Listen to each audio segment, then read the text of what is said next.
ang bagong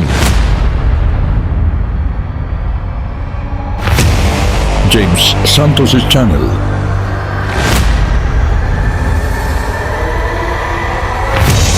Bagong tema, bagong boses, may komentaryo. Ang pangangaral ni Brother Eli Soriano.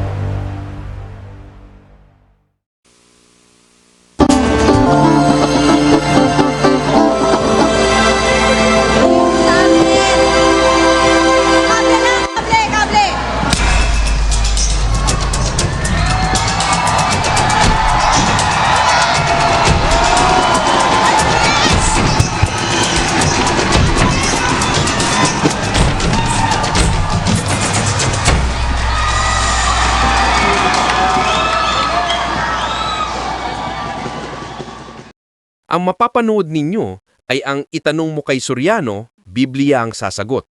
At ginagawa natin ito sa pamamagitan ng fair use at bibigyan natin ng komento pagkatapos ng video. Ang katanungan ko po ay ganito.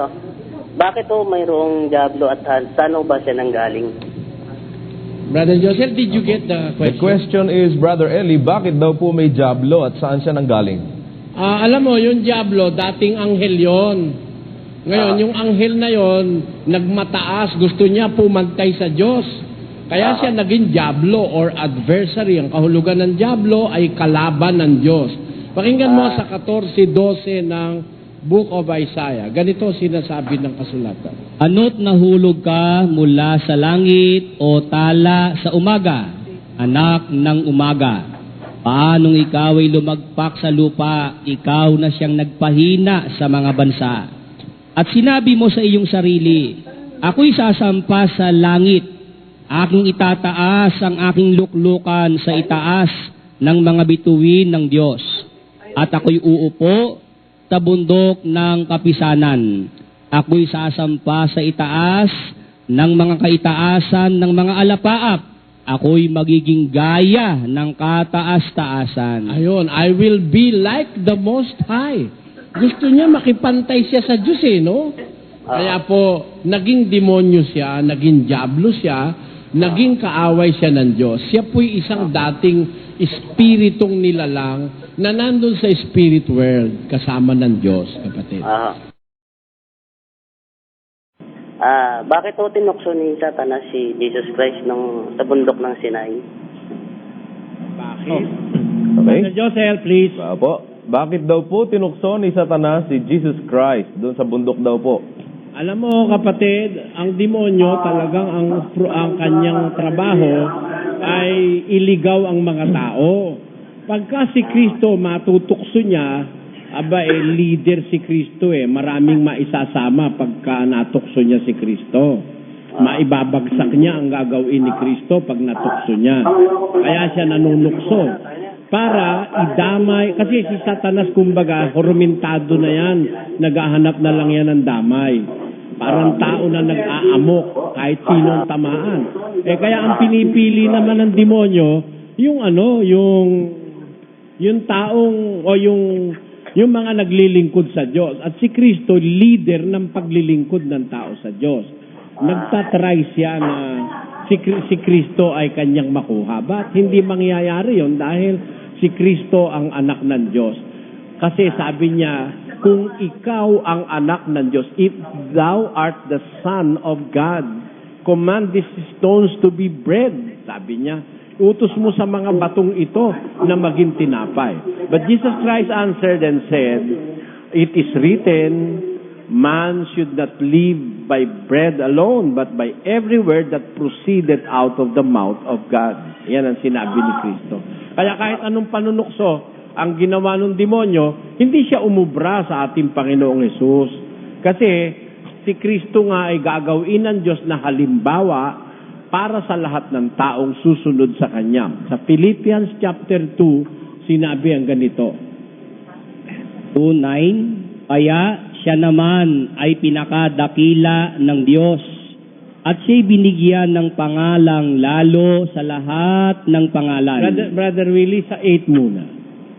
At palibhasa'y nasumpungan saan yung tao Siya'y nagpakababa sa kanyang sarili na nagmasunurin hanggang sa kamatayan. Oo, sa kamatayan sa krus. Ayon. Being found in the passion as a man, he humbled himself and became obedient. And became obedient unto death, even the death of the cross. Yun ang sinasabi ng kasulatan. Kaya kapatid, kaya tinukso niya yan in his futile or desperate attempt to destroy our Savior that we may not be saved.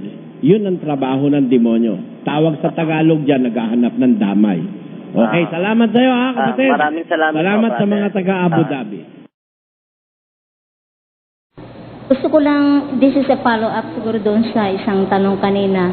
Kasi nabasa ko rin na hindi ang pumasok sa bibig ng isang tao ang nakakahawa sa kanya, kundi ang mga salita na naglalabas sa kanyang puso, nagmumula sa kanyang puso. Gusto ko lang linawin po ito, Brother Eli.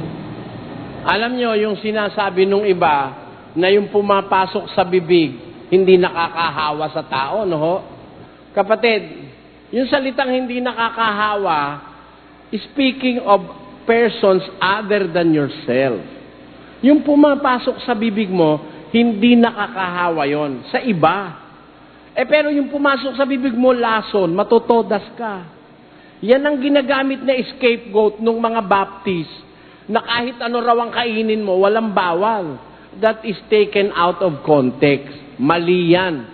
Yung sabi ni Kristo, ang pumapasok sa bibig, hindi nakakahawa, tama yun eh. Halimbawa, kumain ako. Kahit ano kainin ko, hindi kita maihahawa. Pero pag ang kinain ko lason, kahit hindi ka mahawa, mapapasama ako, maninigas ako. Di ba?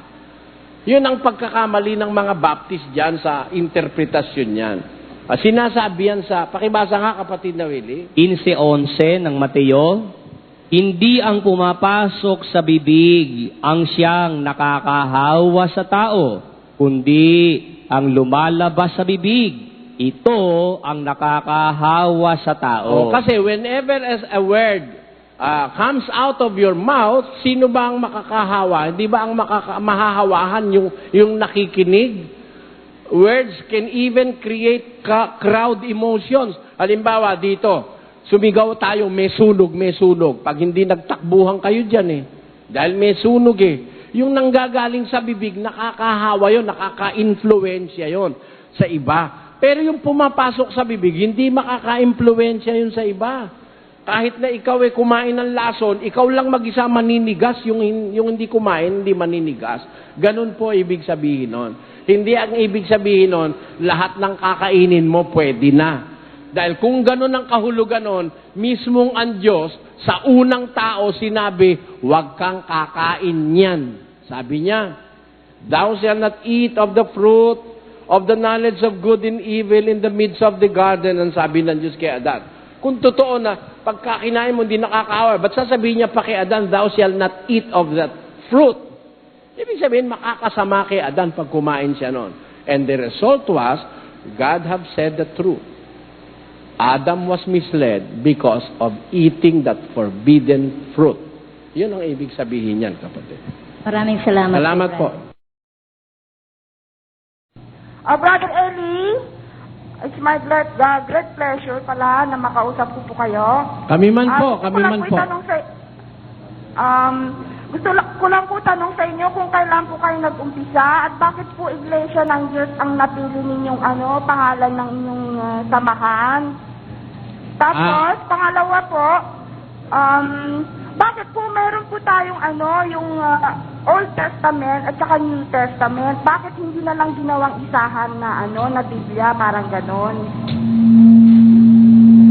Okay? Yun po ba tanong nyo, kapatid? Una, yung tanong yung isa, sasagutin ko. Kailan kanyo kami nag-umpisa at bakit Iglesia ng Diyos ang napili namin pangalan? Alam nyo, nag-umpisa ho kami, particularly ako. Nag-umpisa ako noong April 7, 1964. nang mag-umpisa ako na mag-aral ng kasulatan. Ngayon, that was 38 years ago. Doon kami nag-umpisang mag-aral ng Biblia. Tapos, bakit kanyo Iglesia ng Diyos ang napili naming pangalan? Hindi ho kami namili ng pangalan. Sumampalataya kami sa pangalang nasa Biblia. Nasa Biblia po yan, sa 2 Corinthians chapter 1, verse 1, ganito po ang sinasabi ni Paul. Pakilagay sa screen. Si Pablo, na apostol ni Kristo Jesus, sa pamamagitan ng kalooban ng Diyos, at si Timoteo na ating kapatid, sa Iglesia ng Diyos na nasa Corinto. To the church of God which is at Corinth. Therefore, yung church of God po, isang termino ng Biblia. Yun ang tawag sa congregation of the first century Christians. Iglesia ng Diyos or Church of God. Iglesia de Dios sa Kastila. Yun po ang sinasabi ng Biblia. Church of God, Iglesia ng Diyos, Iglesia de Dios.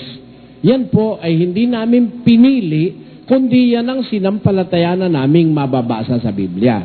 Yung ikalawang tanong nyo, ano yung ikalawa, kapatid na Josel? Bakit daw po merong Old and New Testament? Bakit hindi na lang isa? Bakit may Old and New Testament? Alam mo, ang mga tao talaga, no, hindi nakahandang maniwala, kinu-question pa kung sagot ko sa'yo, pakialam mo kung bakit may Old and New Testament, di ba, no?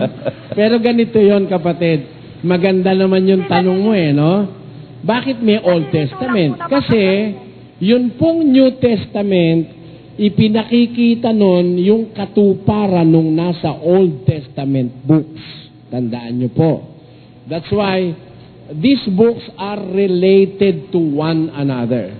El Nuevo Testamento ay galing po yan doon sa Old Testament. Ang maraming katuparan ng Old Testament is written in the New Testament.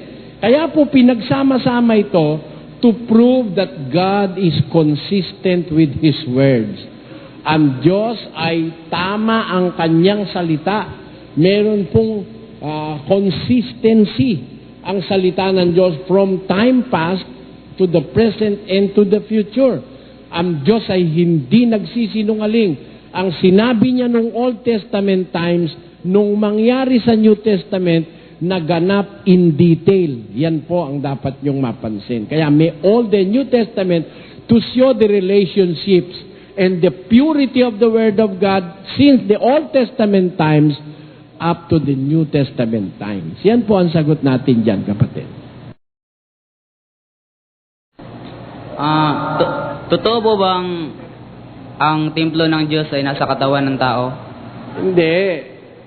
Yung katawan mismo ng tao, yun ay ginagamit na templo ng Diyos. Hindi nasa katawan ng tao ang templo, kundi mismong yung katawan ng tao, ginagamit ng Diyos yun na templo. Pakinggan mo sa 6 ng unang Korinto, kapatid. 6:19, O hindi baga ninyo nalalaman na ang inyong katawan ay templo ng Espiritu Santo na nasa inyo, na tinanggap ninyo sa Diyos, at hindi kayo sa inyong sarili, sapagkat kayo'y binili sa halaga.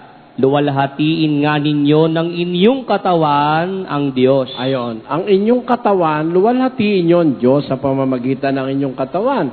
Hindi ba? Sabi, ninyo ba alam na ang inyong katawan ay templo ng Espiritu Santo na nasa inyo? Ayun ang sabi ng Biblia. Maraming salamat po, Brother Eli. Bakit mo tinanong yan, Brad? Kaya yung katawan mo, may obligasyon ka sa Diyos. Huwag mong dudumihan yan. Huwag mong gagamitin yan sa pakikiapid. Huwag mong gagamitin yan sa masasamang gawain, yung katawan mo. Huwag mong i-offer yung katawan mo sa kasalanan. Bawa, papasok ka ng hired killer. Huwag mong gagawin yon dahil hindi pananahanan ng Diyos ang katawan ng isang taong ginagamit ang kanyang katawan sa mali. 6:13 ng Book of Romans. Ganito ang ating mababasa. At huwag din naman ninyong ihandog ang inyong mga sangkap sa kasalanan na pinakakasangkapan ng kalikuan, kundi ihandog ninyo ang inyong sarili sa Diyos. Ayon, neither yield ye your members as instruments of unrighteousness unto sin, but yield yourselves unto God as those that are alive from the dead, and your members as instruments of the righteousness of God.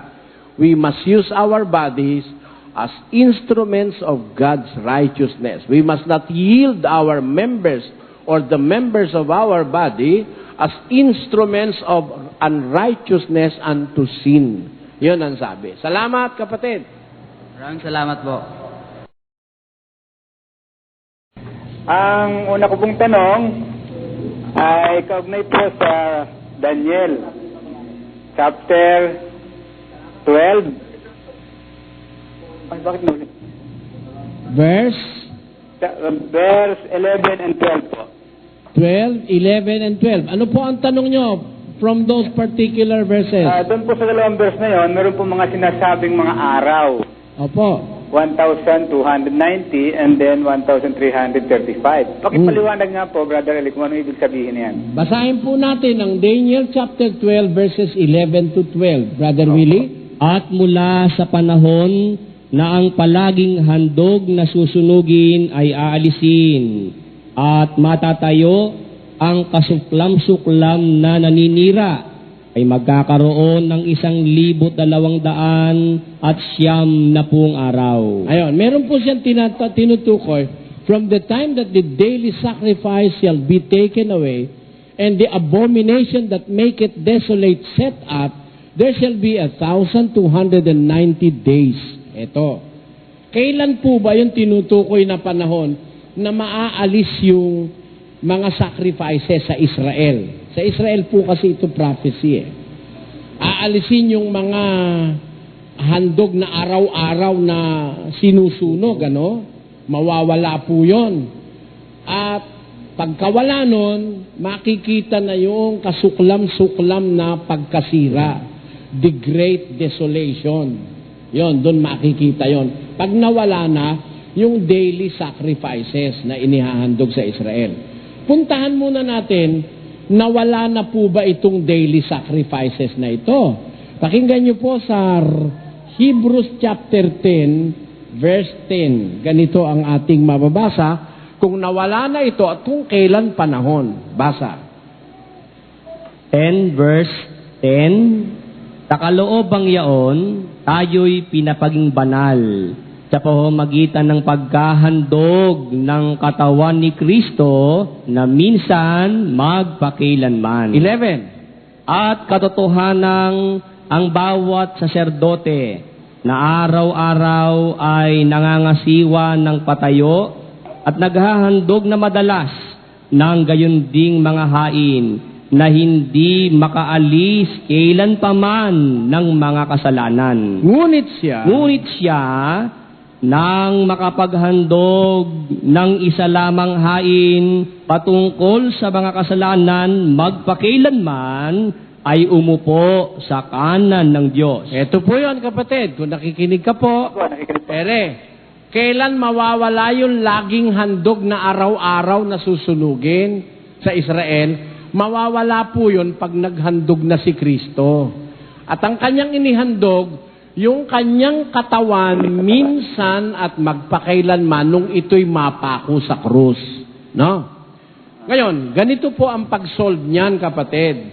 Nung ihandog na ni Kristo yung katawan niya, wala na, natigil na yung araw-araw na paghandog. Kasi yung araw-araw na inihahandog, those are shadows of the things to come, sabi ng Biblia. Anino yon ang bagay na darating? Alin yung reality? Si Kristo. Siya po ang tipo nung lahat ng tupa at mga baka na inihahandog at sinusunog sa panahon bago siya dumating. Nung siya na mismo ang ihandog, naghandog siya once and forever and once and for all. Kaya yung pagkakahandog ni Kristo sa krus ng kanyang sarili, yun po ang nagpatigil dun sa araw-araw ay handog na sinusunog sa Israel. At dun po sa pagkakatigil na yun, dahil inihandog na ni Kristo ang kanyang sarili, bibilang ka po ng ilang araw at makikita naman yung malaking pagkawasak. Yung kasuklam-suklam na pagkasira. Alin po ba naman ang tinutukoy na kasuklam-suklam na pagkasira? Puntahan po natin kay Matthew, that is 24 verse 15. Kaya nga, pagkakita ninyo ng kasuklam-suklam na pagkasira, Ayon. na sinalita sa pamamagitan ng propeta Daniel. Aba, yung pala pong pagkasirang tinutukoy dito ni Kristo, yun nga yung sinasabi yung talata kay propeta Daniel. When ye therefore shall see the abomination of desolation is spoken by Daniel the prophet, asan daw magaganap yun? Tuloy. Na natatayo sa dakong banal. Stand in the holy place. Ang dakong banal pong tinutuko, yun yung templo sa Jerusalem. Yung dakong banal or holy place in Jerusalem is the temple that was built by the patriarchs of the Israelites.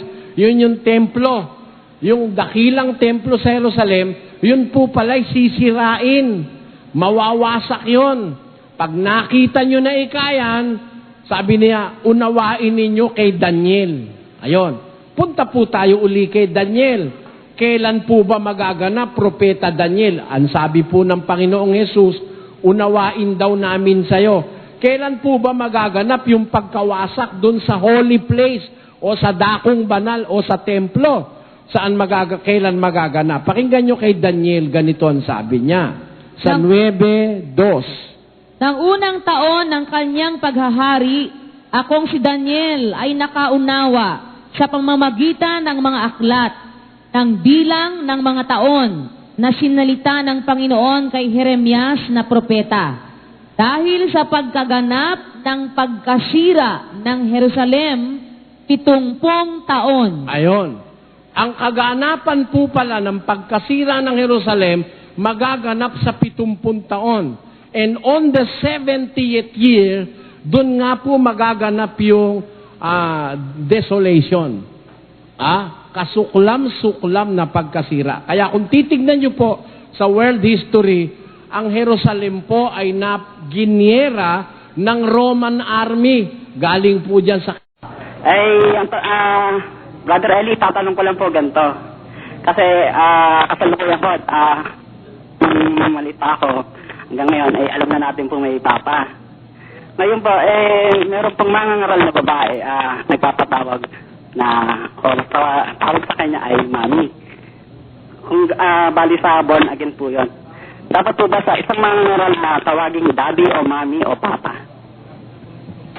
Okay? Brother Joseph, did you get the question? Opo, ganito po yung question niya. Dapat daw po ba na sa isang mangangaral ay tawaging papa o daddy o mami? Doon daw po kasi mayroong isang born again na mangangaral, babae, nagpapatawag naman mami. Sira ulo nun. Balikan po yun eh.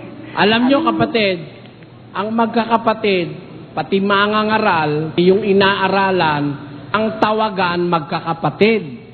Si Pablo, tinatawag nila kapatid. Hindi nila sinasabing Daddy Paul o Daddy Pablo. Ang tawag kapatid Pakinggan nyo sa 2 Peter. 3:15, at inyong ariin na ang pagapahinuhod ng ating Panginoon ay pagliligtas. Nagaya rin naman ni Pablo na ating minamahal na kapatid. Ang tawag ho nila, si Pablo, minamahal nating daddy. Kapatid pala. Hindi daddy. Lalo lang walang mami. Kasi baka akala nila na dito si Papa ay kailangan din ng mami. Oo, wag na kayong pumari sa Papa sa Roma. Nagpapatawag ng Papa. Alam nyo, yung kapitbahay nyo dyan, Papa sa Roma, antikristo yan. Bawal kasi ni Kristo yan, patawag ng Papa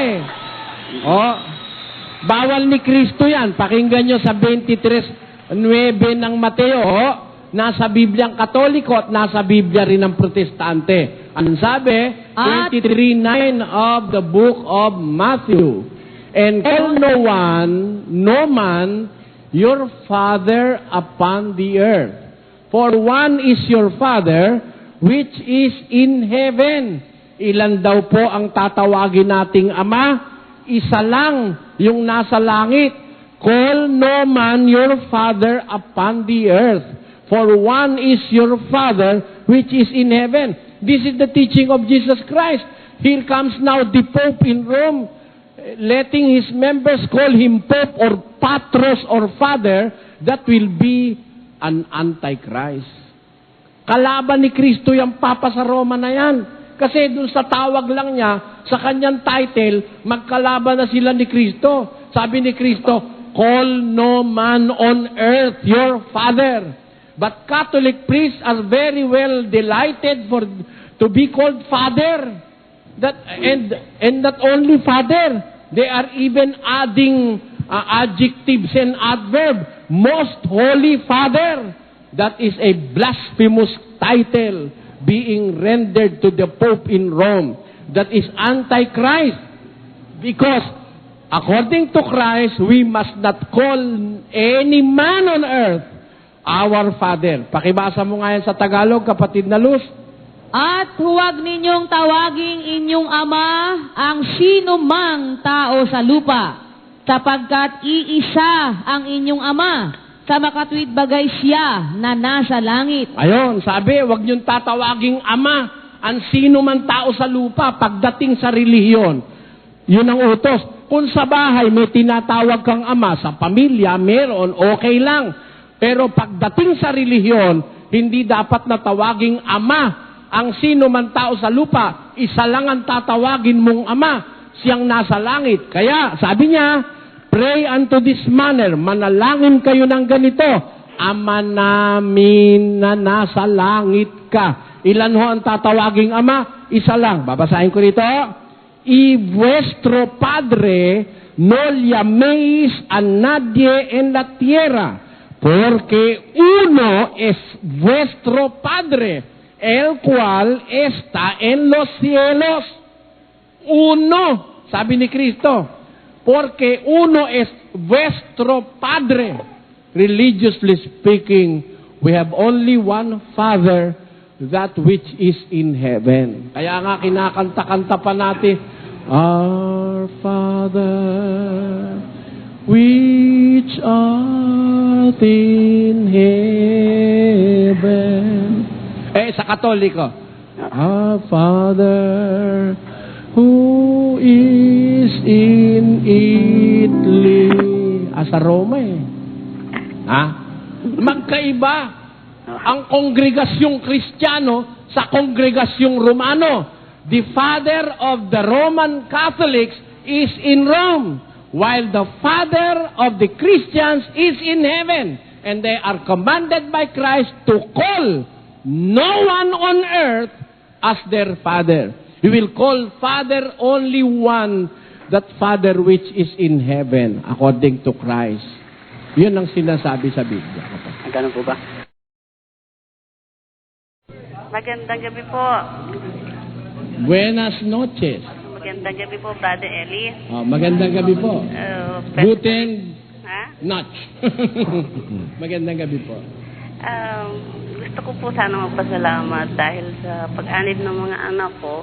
Natitiyak ko po bagamat na matagal na po hindi sila kasama dahil kailangan ko po magtrabaho dito sa Dubai. Natitiyak ko po na maganda ang kanilang tinatahak na landas dahil sa inyo. Maraming salamat po, Brother Eli. Salamat din po sa inyo at salamat sa Diyos kung nakatulong sa inyo ang bagay na ito. Ito po tanong ko. Bakit po may kapatid sa Lamban, imbis na kalingayan ng sariling pamilya, mas mahal pa ang kanyang mga kaibigan? Talaga po mayroong mga taong gano'n na walang bahala sa pamilya. Alam nyo ba ang tawag ng Diyos doon sa mga gano'n? Pakinggan nyo sa 1 Timothy chapter 5 verse 8. Datapwat kung ang sino man ay hindi nagkakandili sa mga sariling kanya, lalong-lalo na sa kanyang sariling sangbahayan, ay tumanggi siya sa pananampalataya at lalong masama kaysa hindi sumasampalataya. If any man provide not for his own, especially for those of his own house, he hath denied the faith and is worse than an infidel. Kita nyo? Mas masama pa pala sa hindi sumasampalataya yung mga taong nagpapabaya sa kanyang sariling sambahayan. Meron kasing ganyan eh. Yung kaibigan niya, pinagkakagastusan niya sa inuman. Pero yung anak niya, walang pambili ng gatas. Alam nyo, kung kapatid ko yan, babatukan ko yan, tarantado na yan. Pagkaganyan. Masamang tao yan ayon sa Biblia. Na mas gusto pang gastusan at intindihin yung hindi niya kamag-anak kaysa dun sa kamag-anak niya at sa sambahayan niya. Masamang tao po yan ayon sa Biblia. Ngayon, bakit may ganyan? Kasi po, merong mga nakatagong agenda ang tao sa puso. Ang Diyos lang po nakakaalam niyan, kapatid. Minsan, gusto ng tao, mapuri siya ng ibang tao. Kaya, kuminsan, mas maganda pa ang pakita niya dun sa ibang tao kaysa dun sa kanyang mismong mga anak o asawa. Meron naman, gusto niyang maka-take advantage. Maaaring meron siyang hinihintay na pakinabang, kaya nakikisama siya ng maganda dun sa ibang tao. Neglecting his families or the members of his families. Meron pong iba-ibang intensyon. That I do not know. Pero alam ko, anumang ginagawa ng tao, may intensyon. Anumang ginagawa ng tao, something is hidden in his or her heart. There is a reason for everything that a human being do. There is a reason for every action that we do or we take. And the reason is known only to God and not to Brother Soriano. The only thing I know is that, according to the Bible, those people or those persons who care not for their own house or household is even worse than an infidel. Sabi po yan ng Biblia, kapatid. Paano po malalaman ng bawat individual kung sila ay maliligtas o hindi? At may posibilidad ba na malaman nila to habang buhay pa sila? Meron pong posibilidad na malaman natin kung maliligtas tayo kung hindi habang buhay pa tayo. Unang-una, pag buhay po ang tao, unang-una may pag-asa siya. Sinasabi po yan sa Ecclesiastes chapter 9 verse 4. Ganito nakasulat. Sapagkat sa kanya nanapisan, sa lahat na may buhay ay may pag-asa. Kaya po, pag may buhay ka, meron kang pag-asa. Isa po yun. It follows that if you are living, you have hope. But how do you know that you have the real hope? Paano mo malalamang meron kang tunay na pag-asa? Can you know whether you will be saved or not? Alam nyo, ang isang Kristiyano kasi, merong isang mataas na standard of learning. Sinasabi po yan sa 2 Timothy chapter 3, verses 16 and 17. Ganito po ang sinasabi. Ang lahat ng mga kasulatan na kinasihan ng Diyos ay mapapakinabangan din naman sa pagtuturo, sa pagsansala, sa pagsaway, sa ikatututo na nasa katuwiran, upang ang tao ng Diyos ay maging sakdal, tinuruang lubos sa lahat ng mga gawang mabuti. Ayan, sinasabi po, all scriptures inspired of God is profitable for doctrine, for reproof, for correction, for instruction in righteousness, that the man of God may be perfect, he is thoroughly furnished unto all good works.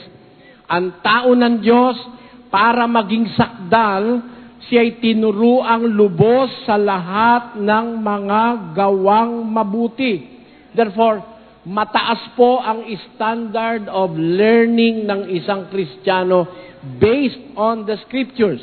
Therefore, a Christian can know, a Christian may know while he is still living if he is gonna be saved or not. Sinasabi po yan sa Biblia. Tinuruan siyang lubos sa lahat ng gawang mabuti. Para que el hombre de Dios sea perfecto, enteramente instruido para toda buena obra. Instruido para toda buena obra. Wala pong kabutihan na hindi na ituturo sa tao ng Diyos. A man of God is fully instructed with every good work. Yan. Ing tao ning Diyos bayang maging sakdal, mituruanan niyang tibubus king balang dapat amayap. Meaning, tibubus, thoroughly, fully, wala siyang hindi alam, hindi siya ignorante. He may know if he will be saved or not. Yun po ang sagot diyan, kapatid. Ganito po katanungan ko. Pag namatay po ba ang tao, saan po ba kagad napupunta? Kasi minsan po yung iba nagpaparamdam pa after the death. Hindi totoo nagpaparamdam yung patay. Paano magpaparamdam yung patay? Patay na nga siya mismo, wala nang nararamdaman eh. Pakinggan mo sa 9:5. Sapagkat nalalaman ng mga buhay na sila'y mga mamatay, ngunit hindi nalalaman ng patay ang anumang bagay. Subukan mong mamatay kung may alam ka pa. Wala eh. Sabi ng Diyos alam ng buhay na sila'y mamamatay, pero hindi alam ng patay ang anumang bagay. Ngayon, ganito. Sabi mo, saan ba agad napupunta yung patay? Pag namatay ka, unang-unang pupuntahan mo kabaong. Kung may pambili. Diba? Kung wala naman, itatapong ka na lang sa basurahan. Ganun. Minsan, pag sinalvage ka, ibabaong ka na lang, wala man lang kabaong. Yan ang unang pinupuntahan ng patay. Susunod, ganito. Sa 12:7 ng Revelation. Ito po, this is the destination of a dead person. 12:7 of Ecclesiastes. Then shall the dust return to the earth as it was. The dust will return to the earth as it was. Ang alabok babalik sa alabok gaya ng una. And the spirit shall return unto God, who gave it. And the spirit shall return unto God who gave it. Ang espiritu babalik sa Diyos na nagbigay sa kanya. Therefore, ang destination ng patay, pagkamatay, yung katawan, yung laman, yung buto, babalik sa lupa. Yun namang espiritu ng buhay na inilagay sa ilong, babalik yun sa Diyos. Yun ang sinasabi ng Biblia. Yun ay kang kaluluwa, asan ika? Babalik ka, pupunta sa purgatorio. Tingnan nga natin kung asan yung kaluluwa, mga kapatid. 12:10 ng Job. Where is the soul? Job 12:10. Nasa kamay niya ang kaluluwa ng bawat bagay na may buhay. In whose hand is the soul of every living thing? Nasa kamay niya ng Diyos. Wala sa purgatorio. Niloloko lang tayo sa purgatorio raw. Nasa kamay ng Diyos ang kaluluwa ng bawat bagay na may buhay. When you die, your body will go back to the ground as it was. The spirit of life will be going back to God. And the soul, according to the Bible, is in the hands of the Lord. Wala sa purgatorio, wala sa impyerno, wala kahit saan. Nasa kamay ng Diyos. That is what the Bible says. Makatwiran ba ito, Brother Eli po, na ipagbawal na yung pagbibenta ng rock salt? Palagay ko hindi. Bakit po? Wala nang freedom yun. Kung ayaw ko ng iodize. Saka nung araw naman po mga rock salt ang ginagamit ng mga tao, hindi po ba? At saka hindi. Paano na yung gumagawa ng ice cream? Saan bibili ng... Huwag mo naman sabihin sa akin, pati ice cream lalagay iodized salt.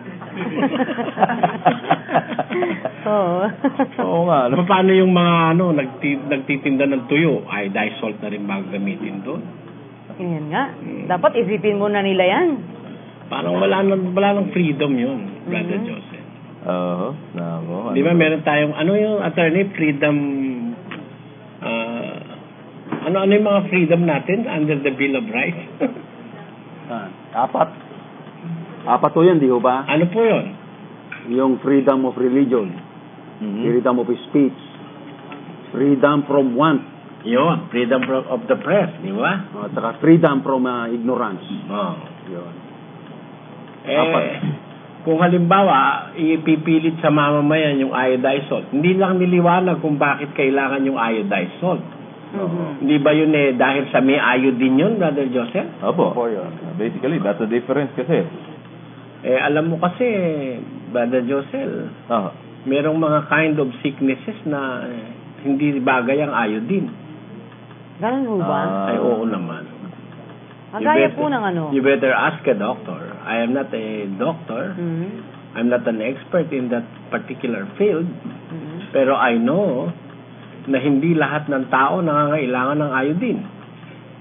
Meron tao sobra iodine. Pagka binigyan mo pa ng iodizer, lalo na magkakaloko-loko yan, Brother John.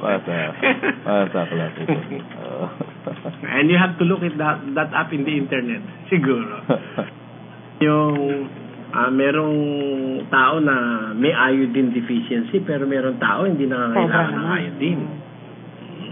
Dapat yun. Maintindihan mo yun, Brother Joseph? Brother Eddie, tanong ko lang po sana, si God po ba, nagpaparamdam po ba siya sa isang tao kung gusto niya pong maging sa kanya po? Kung baga, yung bagang, syempre po yung tao po nararamdaman po niya yun, di ba? Pero kung si God po, siya rin po ba, gagawa din po siya ng paraan para sa isang tao, para, mapunta po para makuha niya po yung tao na yun. Yung ganun po, Brother Eddie. Oo, ang Diyos tumatawag sa tao. At yun, mararamdaman mo yun pag nagkakaroon ka ng interes sa kanyang mga salita. Kasi ang pagtawag ng Diyos sa pamamagitan ng kanyang ebanghelyo o yung salita niya. Pakinggan mo sa 2 Tesalonica 2:14. Ito po nakasulat, sa kalagayang ito'y tinawag niya kayo sa pamamagitan ng aming ebanghelyo. Ayon, ang pagtawag ng Diyos ngayon sa pamamagitan ng ebanghelyo. Nung araw ganito, gusto niya si Moises na tawagin, Meron siya kasing reason for, there is a plan for Moses. Isusugo niya sa Israel, Nakakita si Moses ng isang puno, hindi naman nagliliyab pero hindi nasisindi, hindi natutupok. Nakita niya yung burning bush. Hindi na uubos,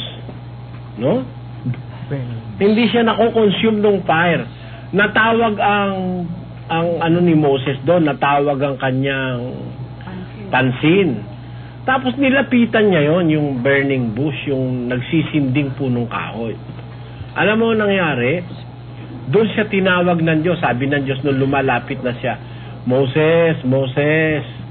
Sabi niya, Panginoon, narito, sino ka ba, Panginoon? Ayun, nag-usap na sila. Nung araw, ganun ang Diyos kung tumawag, para bang may pagtawag siya na magpaparinig siya ng voice, audible voice, Nung panahon sa Israel, ganun din. May mga pagkakataon ng Diyos, nakikipag-usap siya sa mga prophets, dun sa mga propeta niya. Pag meron siyang gustong sabihin, nakikipag-usap siya. Sa panahon naman nila San Jose, sila Santa Maria, sa pamamagitan naman ng panaginip, nakikipag-usap siya sa kanila. Pero sa ating panahon, ang paraan niya, yung Biblia, yung aral ng Diyos. Sa pamamagitan ng ebanghelyo, magkaka-interes ka dun sa kanyang salita, mapapamahal sa'yo, yun ang pagtawag ng Diyos. Mararamdaman mo. Hello po. Hello. Good evening. Tatanong ko lang po kay Brother Eddie, kung yung pong dalawang mag-asawa na nagsasama po, na walang kasal, masama po ba yun sa mata ng Diyos? Walang kasal saan? Sa simbahan po, kahit saan pong iglesia. Pagka nagpakasal ka, hihingang kang bayad, lalong mawawala, kwenta. Ganun po. Batas ng Diyos kasi, nandun sa nasa Mateo 17 yun Ang sinasabi ron ay, as ye go, preach, saying, the kingdom of heaven is at hand. Heal the sick, cleanse the lepers, raise the dead, cast out devils, freely ye have received, freely give. Yun ang batas ni Kristo. Bawal ibenta yan yung mga aral na pinangangaral, pati yung mga paglilingkod sa tao, bawal ibenta yan. Ngayon, pag may nagbebenta niyan, nalabas, Antikristo yan. Magpapakasal ka sa Antikristo, ikaw aawa ka naman. Diba? Mas mabuti pa nga yung huwag ka na magpakasal kung ang pagpapakasalan mo naman mali at binabayaran. Ngayon, mahalaga yung kasal para may basbas ng Diyos. Hahanap ka nung isang ministro na walang bayad, tapos tuturo sa yung buong aral. Yung sinasabi ng Biblia sa Mateo 28, versikulo 20, na ang sabi doon ituro sa kanila ang lahat ng mga bagay na inyuutos ko sa inyo, at ako'y sumasa inyong palagi hanggang sa katapusan ng sanlibutan. Therefore, ang lalapitan mo, yung may kakayahang magturo ng lahat ng mga bagay na inutos ni Kristo. May karapatan yun. Ang basbas nun, may basbas ng Diyos yun, kapatid. Pwede ba pong isa? Sige po. Halimbawa naman po, magpapakasal po halimbawa sa iglesia nyo, halimbawa po kaanib na ninyo. Kailangan po ba yung dalawang mag-asawa pareho ng may trabaho o pag wala pong trabaho pareho, hindi nyo po ba ikakasal? Hindi ko ikakasal dahil mali sa Biblia yun Paano mag-aasawa ang hindi ka lalaki ka, halimbawa, kukuha ka ng pakakainin mo, paano kayo makakaraos, manghihingi kayo, gano'n. Mali sa Biblia yun Sabi ng Biblia, kumain ka ng iyong sariling tinapay. Nasa 2 Tesalonica yan, kapatid, sa 3, versikulo 10, patuloy. Ito po ang mababasa po natin sa 2 Tesalonica 3:10, patuloy. Sapagkat noong pamang kami ay kasama ninyo, ay aming iniutos ito sa inyo. Kung ang sino man ay ayaw gumawa, ay huwag ginamang kumain. For even when we were with you, Sabi, for even when we were with you, this we commanded you, that if any would not work, neither should he eat. Ayon. Porque aún estando con vosotros, os denunciábamos esto, que si alguno no quiere o quisiere trabajar, tampoco coma. Tamo? Ayaw niyang pakain. Bawal kumain yung kapatid Pag ayaw to, if any would not want to work, he should not eat. Sabi ng Biblia. Kaya, kung itutuloy natin sa 11, ganito sa 11, sabi, Sapagkat aming nababalitaan ang ilan sa inyo na nagsisilakad ng walang kaayusan, na hindi man lamang nagsisigawa, kundi mga mapakialam sa mga bagay ng iba. Tamo, walang kaayusan. For we hear that there are some which walk among you disorderly. Kung mapapansin mo, it is called in the Bible as a disorderly way of life, as a disorderly walk in the sight of the Lord, because they are not working at all, sabi ni San Pablo. Hindi nagtatrabaho, but are busybodies, mapakialam sa bagay ng iba. They are parang parasites. They are parasites. They live on others' resources. Ganyan mga pastor ngayon Brother Joseph. Mga palasa, Brother Eli. Nako. Busybodies ang tawag ng Biblia. Ocupados on curiosear. Mga mapakialam dun sa pag-aari ng iba kasi iniaasa sa iba yung kanilang kakainin. Paano kung ikakasal disorder yun sa Diyos? Everything must be in order. Kaya hindi kami nagkakasal ng walang trabaho. Hindi namin binabasbasan ng mag-aasawa na walang paraan para magsamang mahinusay. Problema kasi yan, mag-aasawa ka, pareho walang trabaho. At least dapat may trabaho man lang yung isa, di ba, Mas maganda kung dalawa silang magtatrabaho. Pero at least yung lalaki maghahanap buhay, di ba? Eh kung walang hanap buhay, ano papakain sa'yo nun? Pwede bang halikan na lang kayo ng halikan ng umagat gabi hanggang hating gabi? Pagkalam ng sikmura nyo, ano kakainin mo? O hindi ba? Eh hindi naman pwedeng puro ganon. Mali yun, iha. Hindi ka mabubusog doon. Magugutom ka lalo doon. Malalambot ang tuhod mo niyan. Buti na lang kung may puto kutsinta. Masarap, malambot, malata. Puto kutsinta. Hindi nakasasawa ang sikmura mo. Nakalimutan ko tuloy. Matanda na yung kanta na yun eh. Mas matanda sa iyo, Bradini. Pero meron mong mas alam po si Bradani, mas alam dyan. Mas matanda? Bradani, ano yun?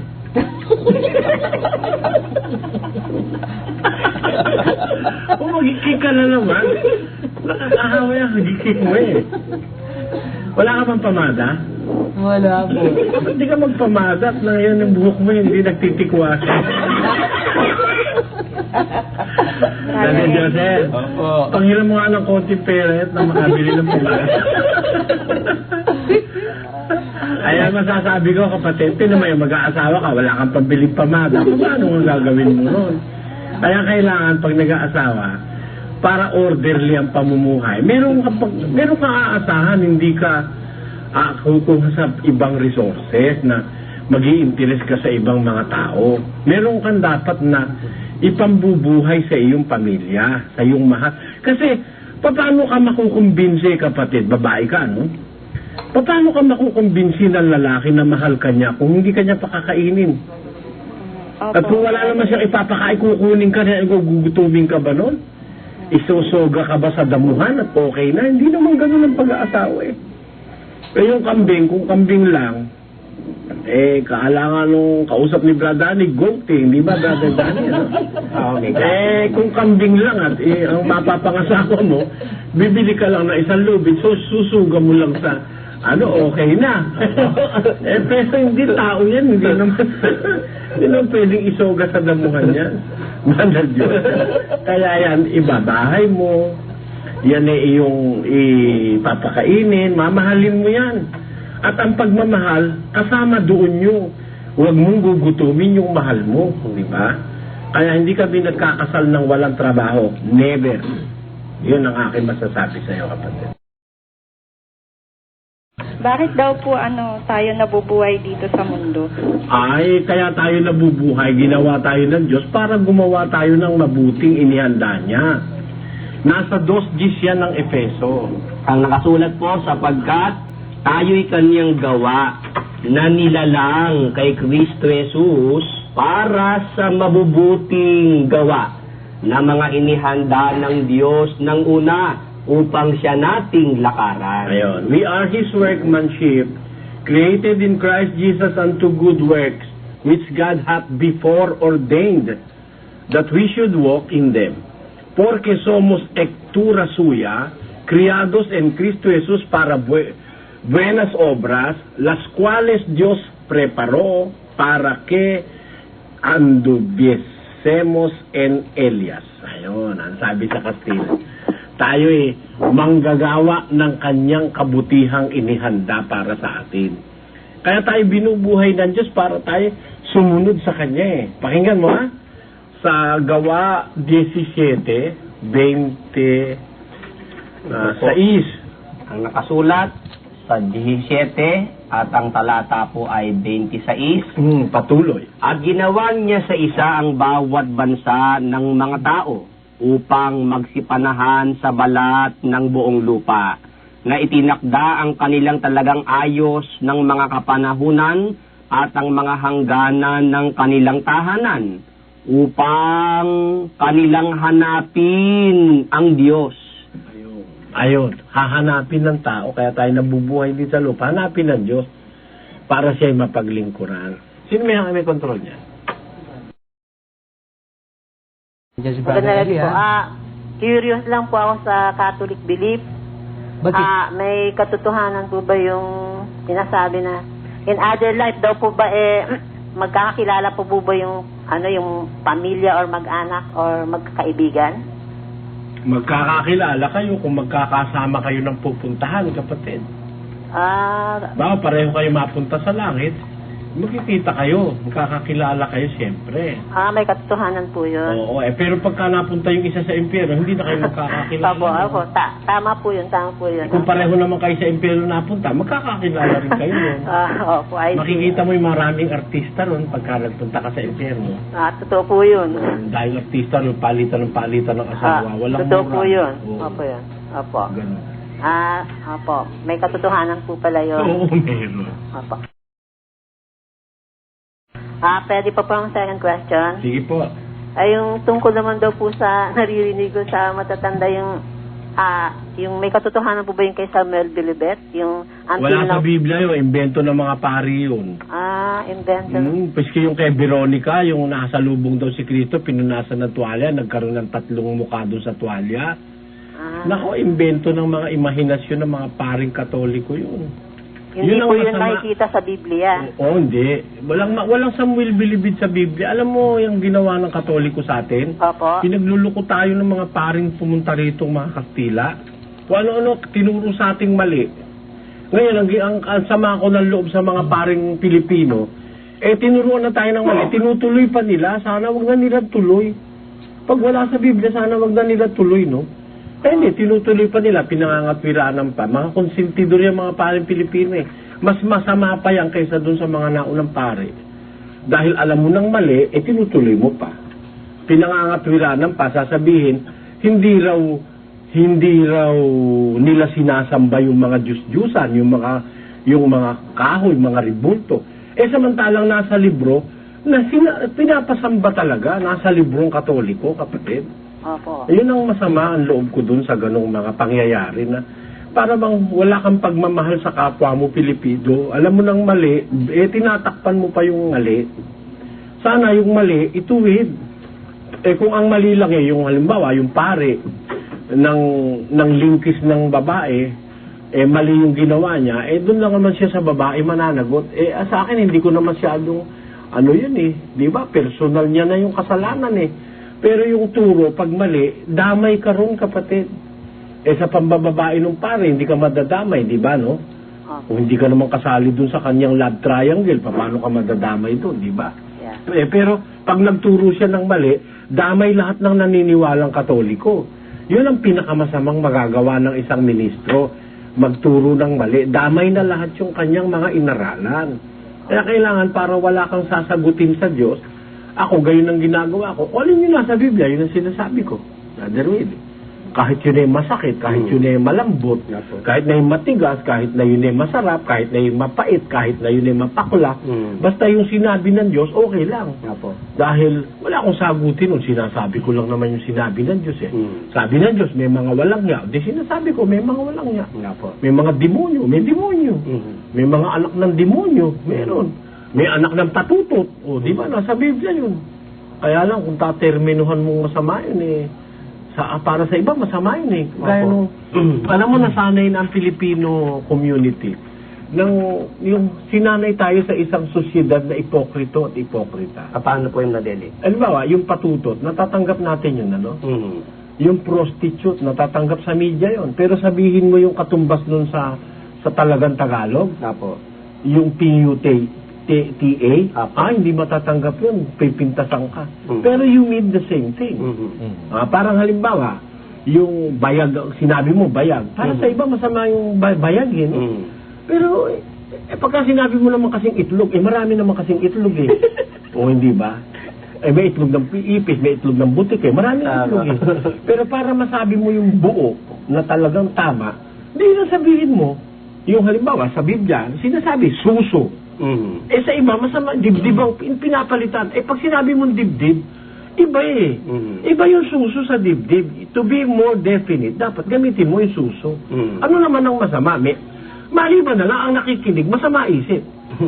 But those are parts of our body. Kung paano nasasabi mo yung mata, yung tainga, dapat masabi mo rin yung tiyan, yung suso, dapat masabi mo. Dahil yun ang nasa Biblia Sabi nga nung babae kay Kristo, mapalad ang tiyan na sa iyo'y nagdala.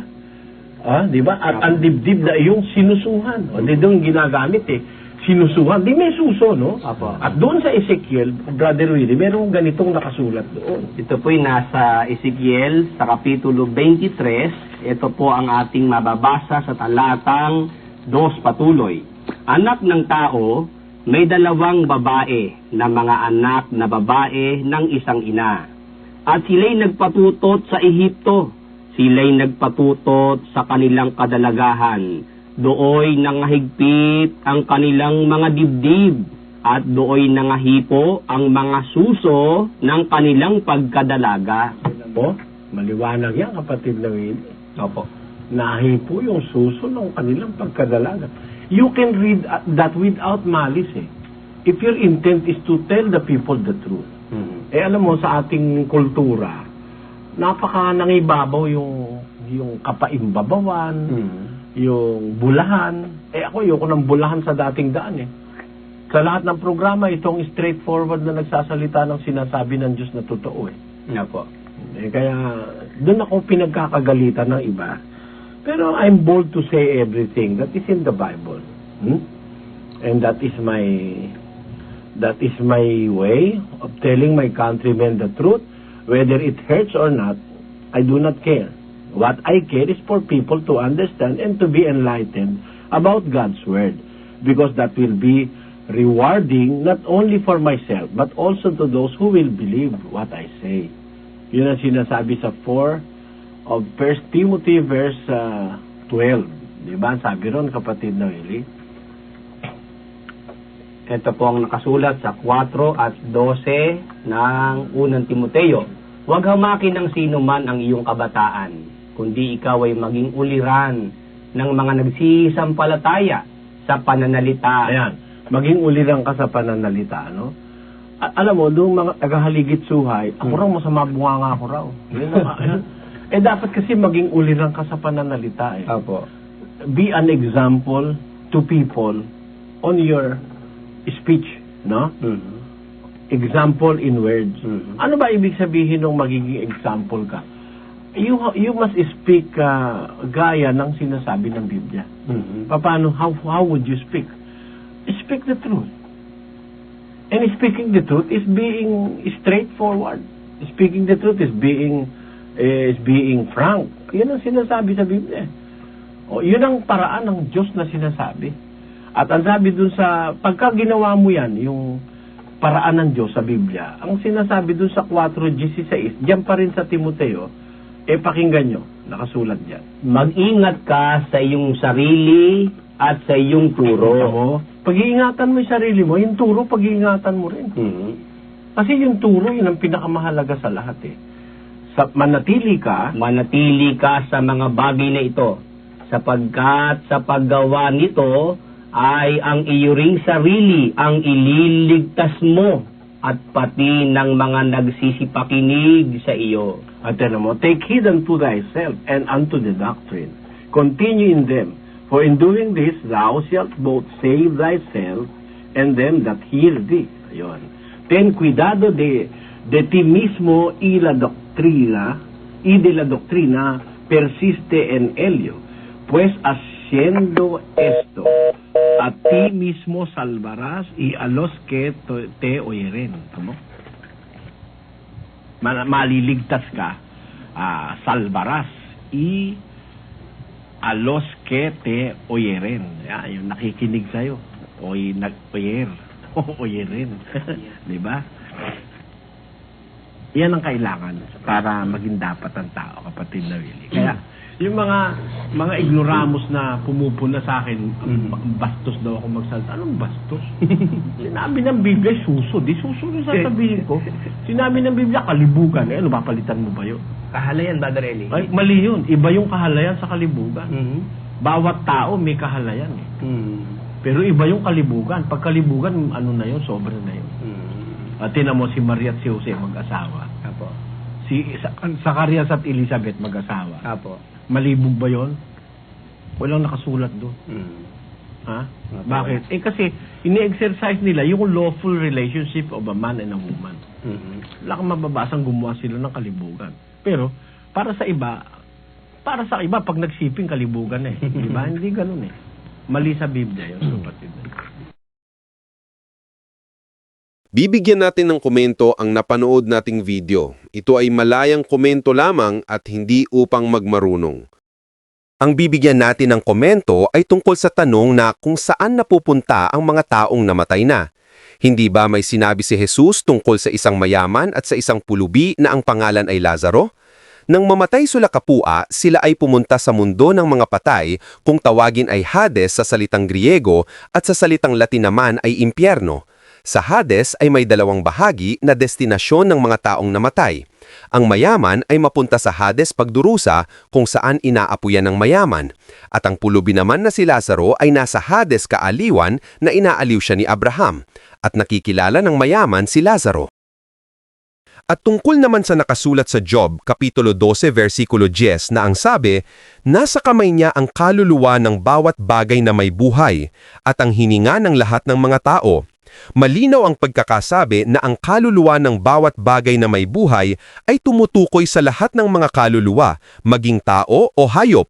Ang ibig sabihin na nasa kamay, lahat ng mangyayari sa bawat kaluluwa ay nasa kapahintulutan ng Diyos. Gaya sa sinasabi ni Jesus sa mga ibong maya, sa Mateo Kapitulo 10, versikulo 29, hindi baga ipinagbibili ng isang beles ang dalawang maya? At kahit isa sa kanila'y hindi mahuhulog sa lupa kung hindi pahintulot ng inyong ama. At kung nagustuhan ninyo ang napanood ninyong video, please like, subscribe, share, and comment.